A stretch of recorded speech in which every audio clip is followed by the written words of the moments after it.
et bienvenue dans notre réflexion du jour. Mon nom est Oyenga et aujourd'hui nous allons explorer le chemin de la victoire à travers l'histoire inspirante de Clara.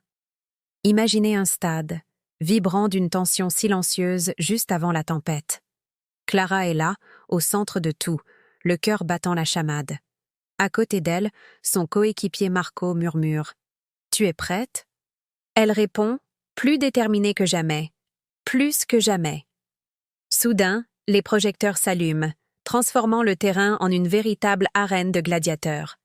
Chaque pas qu'elle fait résonne comme un défi lancé au destin. En face, ses adversaires se tiennent là, l'air confiant, presque arrogant. Clara prend une grande inspiration. Elle le sait, la victoire ne lui sera pas offerte sur un plateau. Elle devra la mériter. Le coup de sifflet retentit, et le jeu commence. Chaque mouvement est un mélange de concentration intense, de stratégie calculée et de courage pur. Marco lui envoie la balle. Clara esquive, anticipe, ses yeux scannant le terrain. Le public est suspendu à ses gestes, chaque seconde pouvant tout faire basculer. Son corps, son esprit et son cœur travaillent en parfaite harmonie. Une petite voix intérieure lui rappelle « Ne cède pas à la peur. Chaque erreur est une leçon. Chaque obstacle un pas de plus vers la victoire. » Le temps semble s'étirer. Les minutes deviennent des heures. Chaque adversaire se dresse devant elle comme un mur infranchissable. Mais Clara ne faiblit pas. Elle puise sa force dans le souvenir des entraînements sans fin, des nuits blanches et de tous les sacrifices consentis. Elle comprend alors que la victoire ne réside pas dans la gloire finale, mais dans la force intérieure qu'elle a bâtie en chemin. Soudain, la voix de Marco déchire l'air. « Clara, maintenant !» Elle s'élance, esquive un dernier obstacle et saute. Le ballon frappe le but dans un bruit sec et libérateur. Le stade explose. Clara et Marco tombent dans les bras l'un de l'autre, submergés par l'émotion. La victoire est là, douce et éclatante. Mais pour Clara, ce n'est pas seulement le trophée qui compte. Chaque effort, chaque chute, chaque fois qu'elle s'est relevée, a construit ce moment précis. La vraie victoire, elle est intérieure. C'est celle qui fait taire les doutes et qui triomphe du découragement. Tandis que le public l'acclame. Elle ferme les yeux un instant. Elle remercie silencieusement ses peurs, ses défaites passées et ses longues nuits de travail solitaire.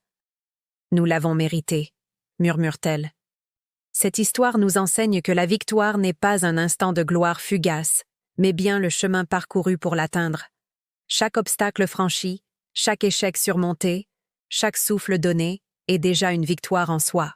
Dans le calme qui suit la tempête, Clara sait que cette leçon restera gravée en elle pour toujours. La vraie victoire appartient à ceux qui persévèrent, qui respectent le parcours et qui honorent leur propre courage.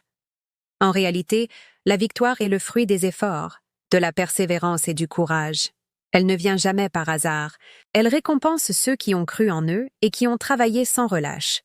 Toute victoire commence par un rêve, un objectif, une volonté de se dépasser. Mais avant de gagner, il faut savoir lutter, parfois échouer, et toujours recommencer sans jamais se décourager. La véritable victoire ne se mesure pas au trophée, mais à la satisfaction d'avoir donné le meilleur de soi-même. C'est d'abord une conquête intérieure, triompher de ses peurs, de ses doutes et de ses faiblesses. Elle appartient à ceux qui ont le courage d'affronter les difficultés avec foi et détermination. La victoire exige du travail, de la discipline et de la patience. Elle ne se construit pas en un jour, mais au fil des efforts répétés. Celui qui apprend de ses défaites prépare déjà ses victoires futures. Chaque échec est une leçon, chaque obstacle une occasion de grandir. Il est aussi crucial de rester humble dans la victoire. L'arrogance détruit ce que le travail a bâti. La grandeur d'un vainqueur se mesure à sa capacité à respecter ses adversaires. Une victoire sans respect n'a aucune valeur. Elle doit inspirer les autres, leur donner envie de se dépasser à leur tour. Remporter une victoire, c'est prouver que rien n'est impossible à celui qui persévère. C'est un rayon de lumière qui éclaire le chemin des efforts passés, la récompense d'un cœur courageux et d'un esprit fort. La victoire nous enseigne que nos limites ne sont que des défis à surmonter. Elle nous rappelle que le travail, la foi et la patience finissent toujours par triompher. Alors, levons la tête et marchons avec confiance vers nos propres victoires, car ce sont elles qui nous rendent plus forts, plus sages et plus vivants. Merci de m'avoir écouté. Si cette réflexion vous a inspiré, n'hésitez pas à vous abonner et à partager vos propres histoires de victoire dans les commentaires. À très bientôt.